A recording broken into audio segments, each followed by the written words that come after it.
What's up, geeks and gamers? It's Odin coming back with another video, and today we've got the box office breakdown for this past weekend, which saw Spider-Man No Way Home fly past $1.3 billion globally. Once again, continuing to destroy the pandemic narrative and putting it in good position at this point to definitely end relatively close to the $2 billion end that I suspect that it has at least a chance to do. Obviously, most likely, it'll probably fall somewhere around $1.7 billion if I had to take a best guess, but the chance of it reaching $2 billion is definitely still on the table, especially when this film has yet to come out in places like Japan, where it is expected to do pretty well. I suspect that it'll probably get around 30 million or so at least from that market in total.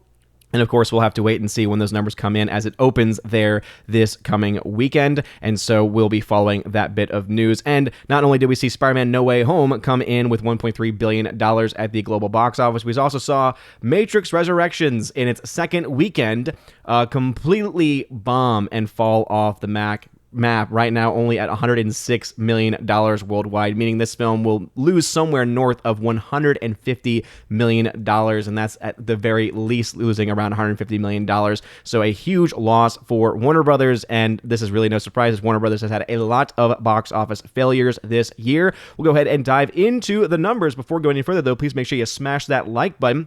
And also light up that fire button. If you're watching over on Odyssey, make sure that you're subscribed to the channel with that bell notification on. That way you know every time a video or live stream goes live on the channel. So as this says here from Deadline, Spider-Man No Way Home swings to $1.37 billion global, now the 12th largest film ever worldwide.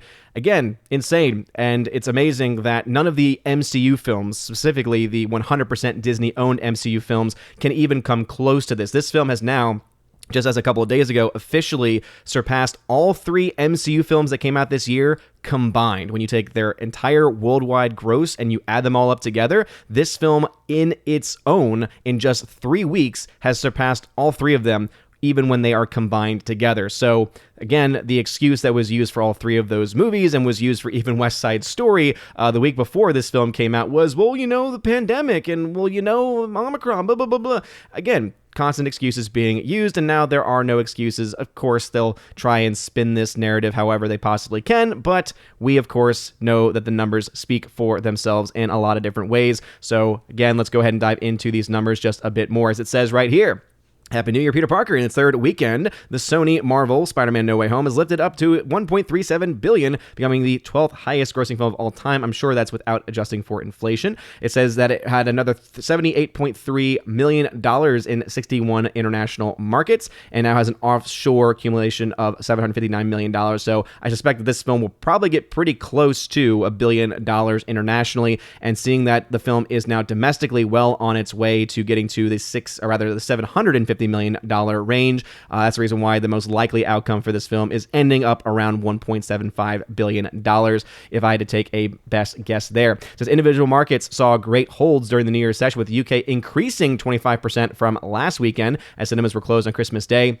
The total there now is 92.4 million. Mexico has now grossed 64.9. France with 8.1 million for 50.2 running accumulation. Other markets on the John Watts directed Juggernaut include Korea with 7.2 million with 51.4 total, and all of these other various countries as well. As I'd mentioned, it's going to open up in Japan this Friday, and again, it's expected to probably get a total by the end of its run there in Japan of around 30 million. As if you compare that to other films, other Spider-Man films, it's been around 25 to 28 million. And so I suspect that this film, seeing that it is a giant juggernaut, will probably be able to get to the $30 million mark at least. We'll, of course, be following that and see if it's able to do even more there as the numbers actually start to come in. As you can see, just from the total worldwide gross, we have $609.8 million in the domestic market, $759 million now internationally, so having a pretty good, well split there in the domestic and international. And as I said, it's definitely pacing internationally after 3 weeks to be able to get to $1 billion there, and is again pacing to get close to $750 million,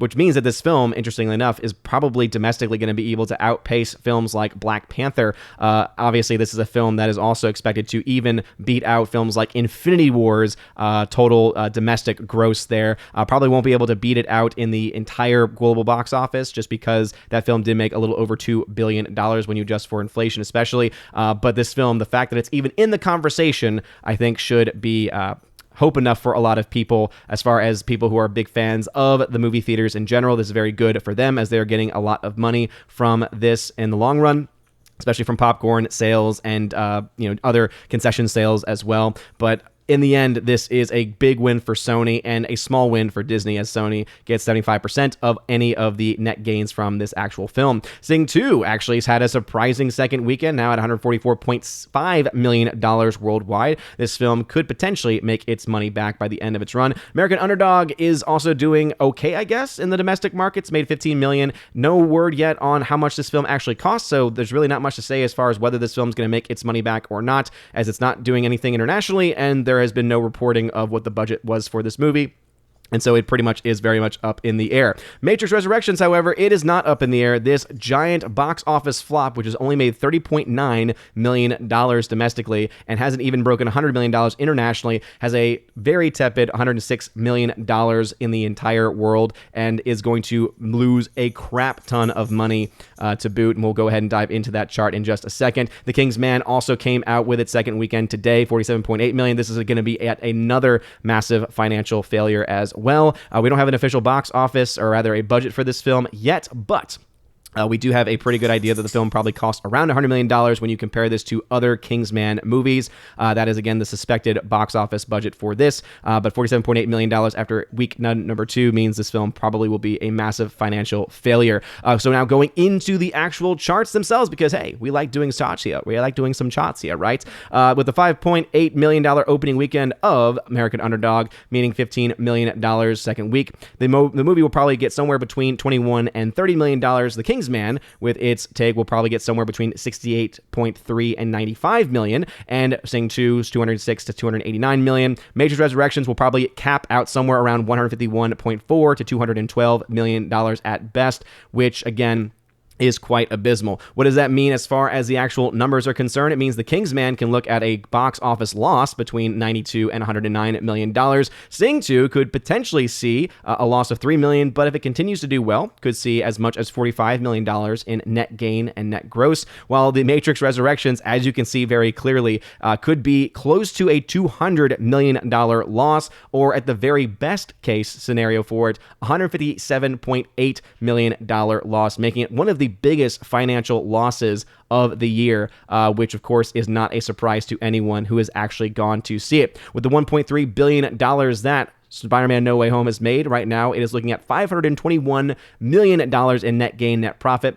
Remember, 75% of that goes to Disney, while 25% of it goes over to, 75% of it goes to Sony, while only 25% of it goes to Disney. And even though this has indeed been able to bring back the MCU losses from this year, which was close to $100 million, that's how much they've actually gotten from this so far. It has actually put their MCU numbers in the black, because Disney has had a plethora of box office failures this year. It is still looking at being close to around $300 million in the red for the year, which is not all that surprising. But what are your thoughts about this? Are you surprised that Matrix Resurrections is yet another box office failure and flop for Warner Brothers? Honestly, after seeing the film, it's not that surprising at all. Are you surprised as well that Spider-Man No Way Home is doing as well as it is with $1.3 billion? And what do you think the end number is going to be? Let us know in that comment section down below. If you like this video, smash that like button, light up that fire button over on Odyssey. You're all amazing and beautiful people. Hope you all have a wonderful rest of your day. And as always, God bless.